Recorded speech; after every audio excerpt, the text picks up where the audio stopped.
Levi-Lorraine dwarf. In this type of dwarfism, the growth hormone secretion is normal, or even it is high, compensatory increase in the secretion of the growth hormone. But the actual pathology is that there is hereditary inability of the liver to form somatomedin C.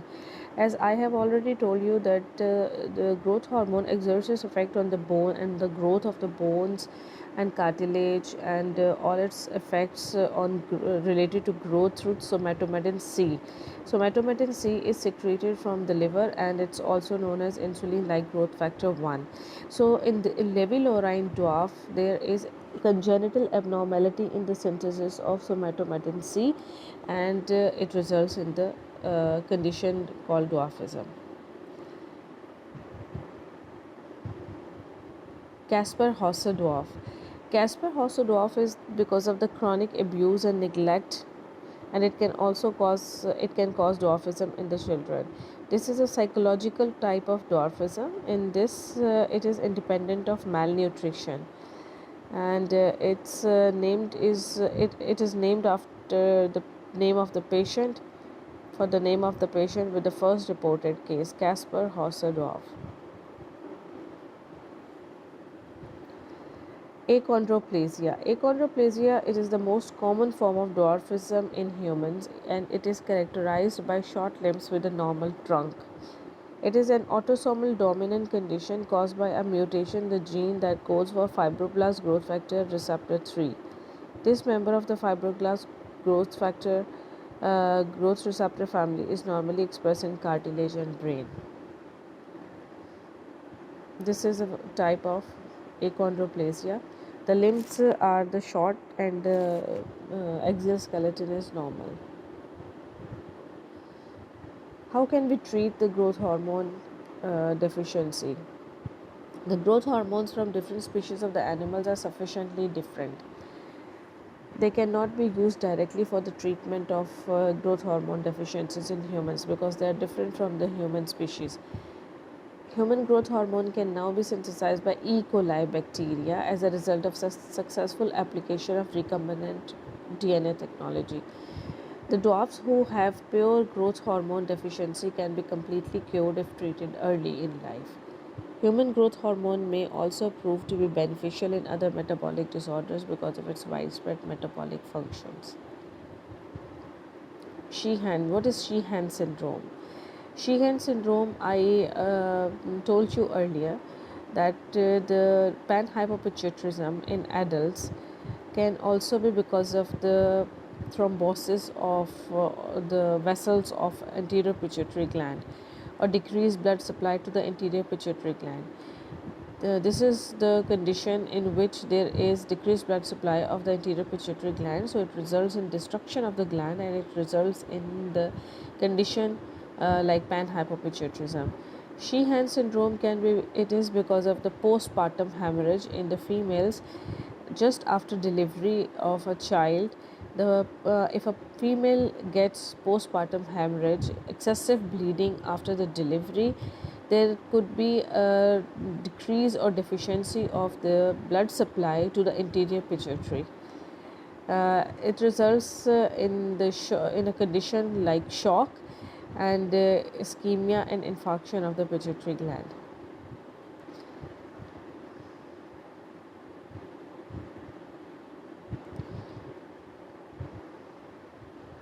Now, the excess of growth hormone. The excess of growth hormone results in two conditions, gigantism and acromegaly. Now, let us see what are these two conditions. Acromegaly means the deficiency, the excess of the growth hormone after adolescence, and gigantism means the deficiency, excess of the growth hormone before adolescence.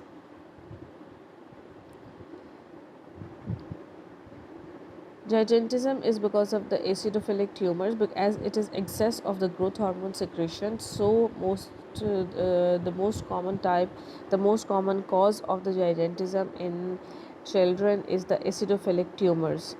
We call them acidophilic tumors because the cells which are producing the growth hormone in anterior pituitary gland are acidophilic in nature. So we call them acidophilic tumors. The acidophilic tumors in childhood results in gigantism. Now, in gigantism, which occurs in childhood, all the body tissues grow rapidly, including the bones. If the condition occurred before adolescence, before the epiphyses of the long bones have become fused with the shafts, height increases so that the person becomes a giant up to 8 feet tall.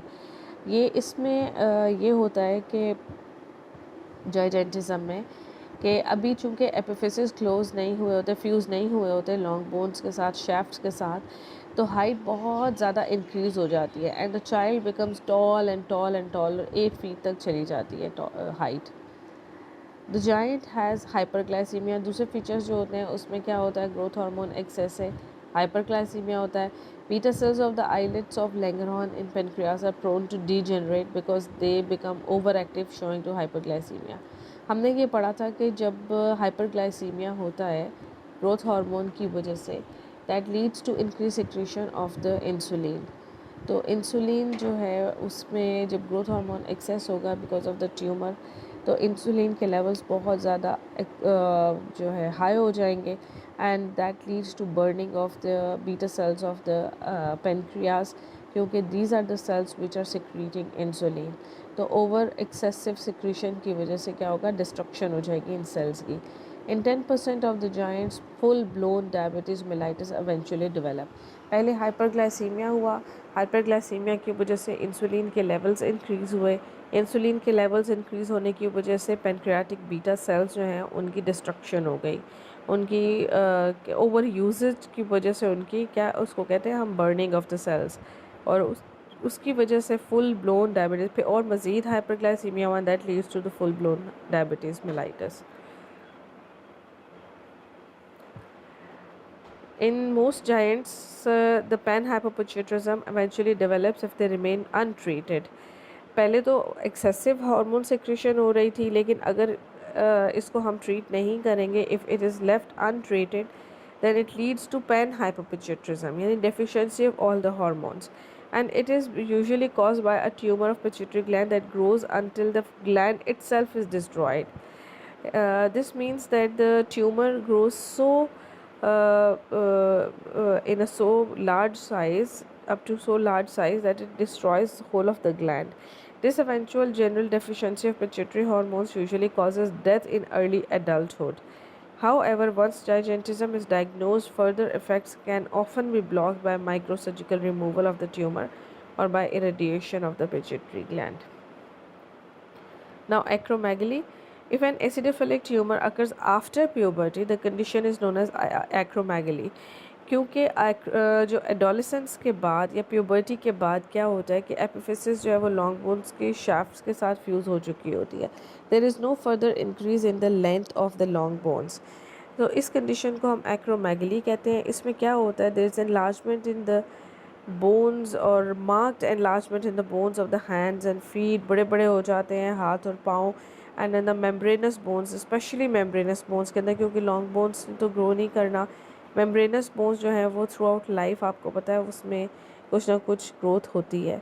तो ये जो bones हैं ये बहुत enlarge कर जाएंगी. Cranium, nose, bosses on the forehead, supraorbital ridges जो है वो बढ़ जाएंगे.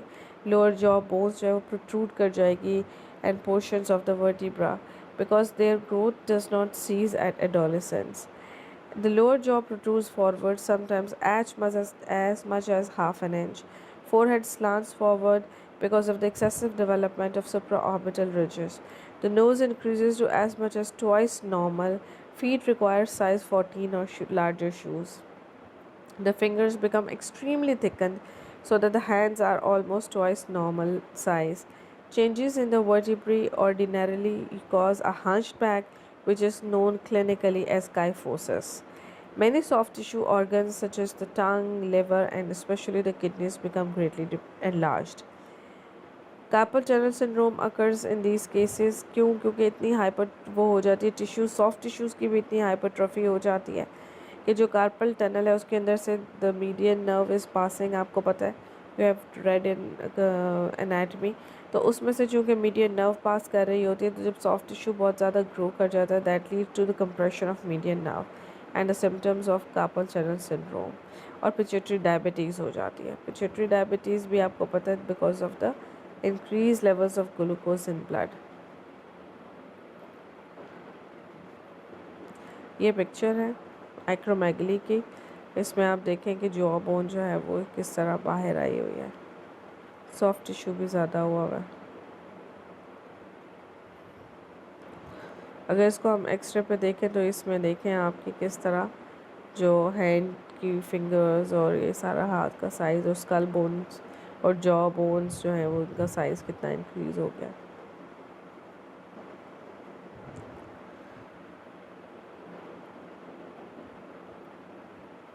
The possible role of decreased growth hormone secretion in causing changes associated with aging.